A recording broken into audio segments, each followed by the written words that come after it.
बिस्मिल्लाहिर्रहमानिर्रहीम, अस्सलामुअलैकुम।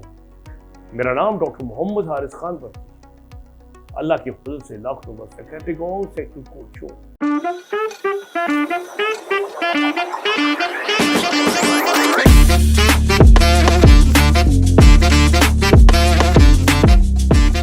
लोग बड़े मेरे से टेक्निकल सवाल करते हैं। मैंने लोगों को बताया कि औरत का क्लिटरस और मेल का ऑर्गन जो है ये असल में होमोलॉगस है। इनका स्ट्रक्चर जो है बिल्कुल एक जैसा है।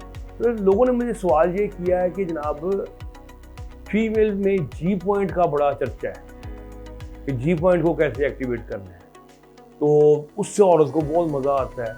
तो आप ये बताएं मेल में जी पॉइंट कहाँ पे? जी पॉइंट असल में औरत की जो पेशाब की नाली होती है यूरिथ्रा, उसके इर्द गिर्द ग्लैंड्स होते हैं जो कि बड़े सेंसिटिव होते हैं और जिसमें बड़ी शहवत होती है, बड़ा मज़ा आता है। और ये जो पेशाब की नाली है ये वजाइना के ऊपर ट्रैवल कर रही होती है। ऊपर से हम उसको डायरेक्ट टच नहीं कर सकते, इसलिए थ्रू वजाइना उसे प्रेस करते हैं जो औरत। तो फिर मेल का जी पॉइंट कहाँ पे है? वही पेशाब की नाली जब ब्लैडर से नीचे आती है, मेल की पेशाब की नाली, तो शुरू में उसके इर्द गिर्द प्रोस्टेट होता है और प्रोस्टेट भी एक ग्लैंड है। फीमेल के जी पॉइंट जो है उसमें थोड़े से ग्लैंड होते हैं, मतलब उसका वॉल्यूम बड़ा थोड़ा सा होता है, जबकि प्रोस्टेट का वॉल्यूम ठीक ठाक 25 ग्राम 30 ग्राम इतना होता है नॉर्मल में, और बढ़ जाए तो 80-80 ग्राम तक चले जाते हैं।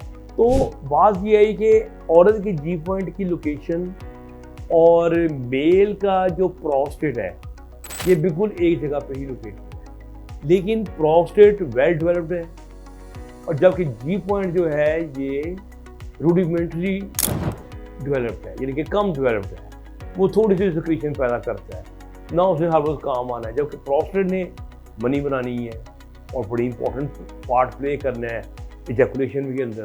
तो मेल का ये जो प्रोस्टेट है ये तो बड़ा एक्टिव किस्म का ऑर्गन है। लेकिन बात ये समझ आई कि बेसिकली मेल का जो पी पॉइंट है जिसे हम प्रोस्टेट कहते हैं वो असल में उसका जी पॉइंट है।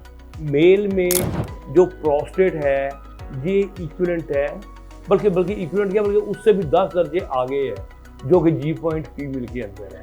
तो ये एक टेक्निकल सवाल था, तो मैंने कहा चलो इसका मैं आपको जवाब दे देता हूँ। तो उम्मीद है मेरी वीडियो आपको पसंद आई होगी, तो इसे शेयर करें, मेरे चैनल को सब्सक्राइब करें, खुश रहें, खुशियाँ बांटें, और बरकी को इजाज़त दें। अल्लाह हाफ़िज़।